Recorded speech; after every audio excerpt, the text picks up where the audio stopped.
What you're seeing to my side is footage that was taken on a subway train during the attack that is still being investigated as we're live right now. 13 people at the very least are being reported to have been injured in what is described as a combination, perhaps shooting, as well as the use of other devices in an attack in New York. Now, initially there had been reports that unexploded devices, undetonated devices, were still somewhere in the subway. The police are now coming out and saying that that is no longer the case, but authorities are still looking for a suspect who is being described as having been wearing a gas mask, some sort of construction vest, and as of right now hasn't been found. Schools in the area are on a shelter-in-place order. And the good news, though, is that just a few minutes before we went live, the police commissioner came out and said that no one currently being treated of those who were shot is experiencing life-threatening injuries, although of course, information can change fast in these sorts of situations. So we have more details, but I want to give you a chance, Morgan, to jump in. It seems like we can't go more than just a couple of days without some sort of attack like this in America. Yeah, it's so tragic, and heart goes out to everybody that was impacted by this, and hoping everyone does survive. Good to hear that the injuries aren't critical, but yeah, I mean we have a real problem here. I would say, just during this campaign, it has been one of the most common things that has come up. We spend a lot of time talking about jobs and the economy, but more fundamentally, just people making it through each day, and the level of gun violence that we've been seeing, all over Ohio and as we're seeing across the country. So we have a fundamental issue that isn't being addressed by having a ton of security and surveillance, because I think it connects to something more about something happening at the community level. Do we have people that have the support that they need? What is the state of our mental health? And then of course, trying to make it more difficult for folks who aren't prepared to manage different types of weapons from getting them. Yeah, 100%.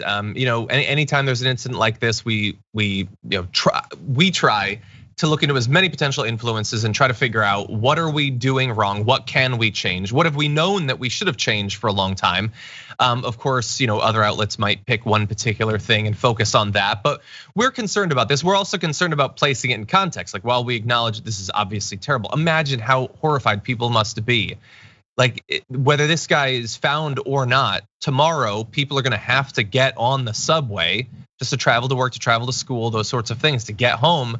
And they are going to be understandably terrified of what might greet them. This isn't the first time there's been violence on the subway, but this is going to strike a lot of people. Now, let's give you some information about what's going on more broadly in New York and around the country. Shootings in New York City rose during the first quarter of this year compared with the same period last year, even as homicides actually declined.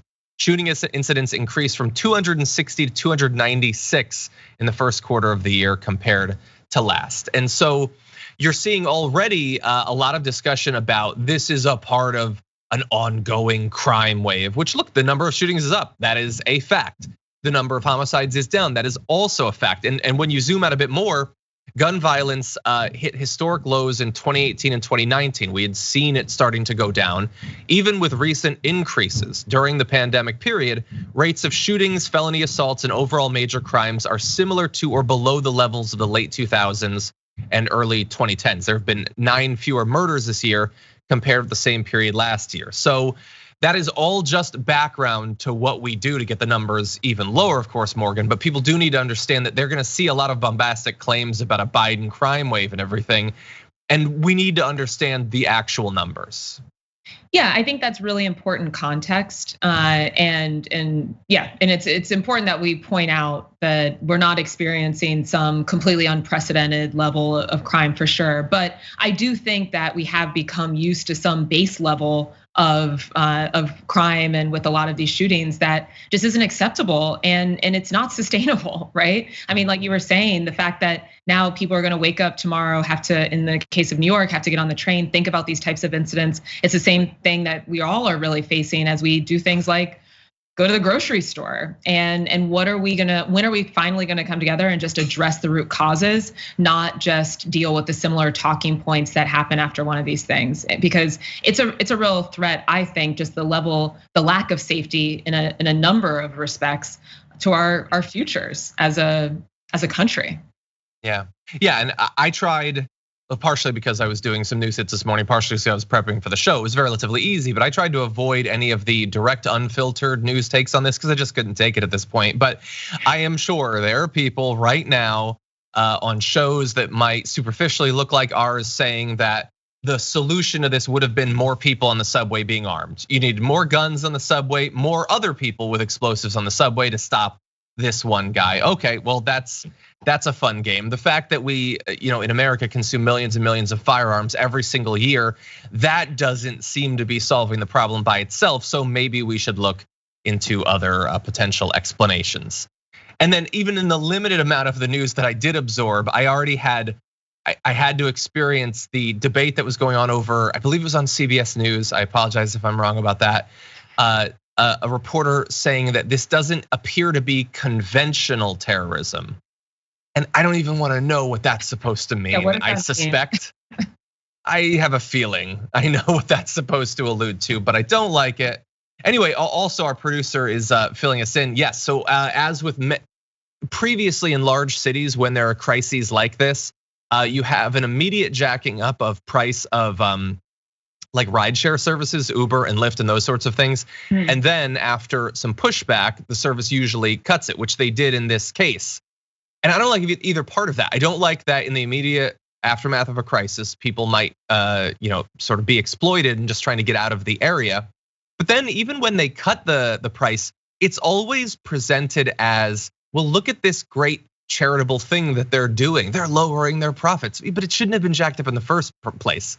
Like, why don't we actually do something proactive rather than just respond in real time to every evolving crisis?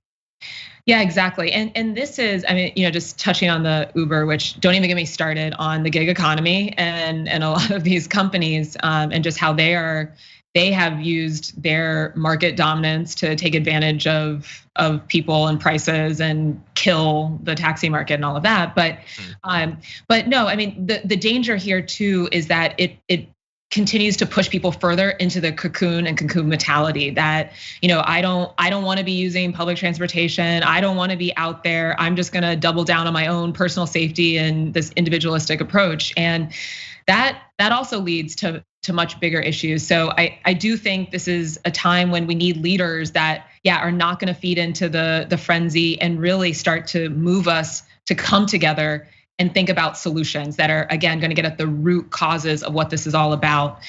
Because I'm going to say it again and again. We cannot keep living like this. This is crazy. Yeah, and if we do not do anything, we will continue to live like this. That is indisputable at this point. For more political news breakdowns, interviews, stories of activism, and me trying my hardest to care about the occasional big celebrity news story, subscribe to our YouTube channel at youtube.com/The Damage Report. And you can ring the bell wherever it is so you don't miss anything.